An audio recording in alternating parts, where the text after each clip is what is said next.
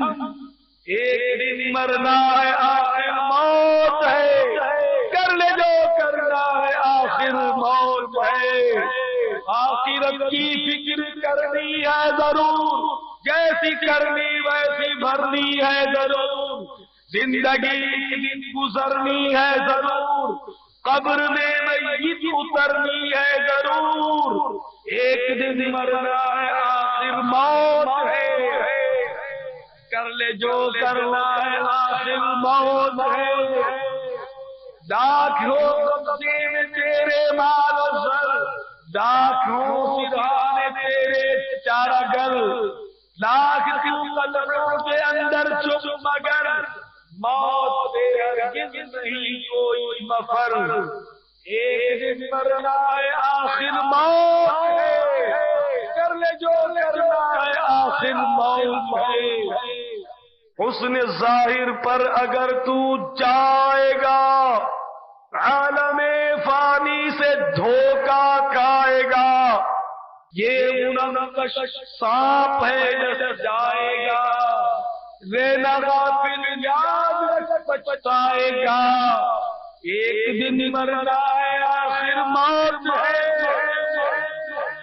کر لے جو کرنا ہے آخر موت ہے، کرنا پیری میں تو غفلت اختیار، زندگی کا اب نہیں کچھ اعتبار، حلق پر ہے موت کے خنجر کی دھار، کر بسب اپنے کو مردوں میں شمار، ایک دن مرنا ہے آخر موت ہے، کر جو کرنا ہے آخر موت ہے، اے بے نمازیوں آؤ کان کھول کر سن لو، اے ماہ رمضان کے روزے قضا کر ڈالنے والوں، فلمیں ڈرامے دیکھنے والوں، گانے باجے سننے والوں، ماں باپ کا دل دکھانے والوں، داڑھی منڈانے والوں، ایک مٹھی سے داڑھی کو گھٹانے والوں، اور رشوت کا دین دین کرنے والوں، ڈنڈی مار کر سودا چلانے والوں، ملاوٹ والا مال بیچنے والوں، چرس اور ہیروئن پینے والوں، ان کا کاروبار کرنے والوں، شرابیں پینے والوں، جوا کھیلنے کھلانے والوں، منشیات کے اڈے چلانے والوں، ان کی سرپرستیاں کرنے والوں، چوریاں ڈکیتیاں کرنے والوں، جیب کترنے والوں، قتل و غارت گری کا بازار گرم کرنے والوں، دہشت گردیاں کرنے والوں، نہتے مسلمانوں پر گولیاں برسانے والوں، مسلمانوں کا خون ناحق بہانے والوں، آؤ آؤ کان کھول کر سن لو، اگر اللہ تبارک و تعالی ناراض ہو گیا، اس کے پیارے محبوب صلی اللہ تعالی علیہ وسلم ناراض ہو گئے، اگر معصیت کے سبب ایمان برباد ہو گیا تو کیا کرو گے؟ اللہ تبارک و تعالی سورۃ الاحزاب میں ارشاد فرما رہا ہے، یوم تقلب وجوہہم فی النار یقولون یا لیتنا اطعنا اللہ واطعنا الرسول، ترجمہ ایک منظور ایمان، جس دن ان کے منہ الٹ الٹ کر آگ میں چلے جائیں گے، کہتے ہوں گے ہائے کسی طرح ہم نے اللہ عز و جل کا حکم مانا ہوتا اور رسول کا حکم مانا ہوتا، وقالوا ربنا إنا أطعنا سادتنا وكبراءنا فأضلونا السبيلا، اور کہیں گے اے ہمارے رب عز و جل، ہم اپنے سرداروں اور اپنے بڑوں کے کہنے پر چلے تو انہوں نے ہمیں راہ سے بہکا دیا، ربنا آتِهِم ضِعْفَيْنِ مِنَ الْعَذَابِ وَالْعَنْهُمْ لَعْنًا كَبِيرًا، اے ہمارے رب عز و جل انہیں آگ کا دونا عذاب دے اور ان پر بڑی لعنت کر، زندگی کا کوئی بھروسہ نہیں، اے ممکن ہے آج کی رات ہم میں سے کسی کی زندگی کی آخری رات ہو، ملک الموت آپ پہنچے ہو، کچھ سانس باقی رہ گئے ہو، صبح سے پہلے پہلے موت کے گھاٹ اترنا پڑ جائے، کل اس وقت ہم لوگ مٹی تلے اندھیری قبر میں پڑے ہو، تو جھٹپٹ اللہ عز و جل کی بارگاہ میں رجوع کر لیجئے جو سب کچھ دیکھ رہا ہے۔ اللہ کی رحمت بہت بڑی ہے، توبہ کا دروازہ کھلا ہوا ہے، جلدی جلدی توبہ کر لیجئے۔ صلو علی الحبیب صلی اللہ تعالی علی محمد۔ شاہ تار پر ہر آن رحمت کی نظر رکھنا، کرے دن رات یہ سنت کی خدمت یا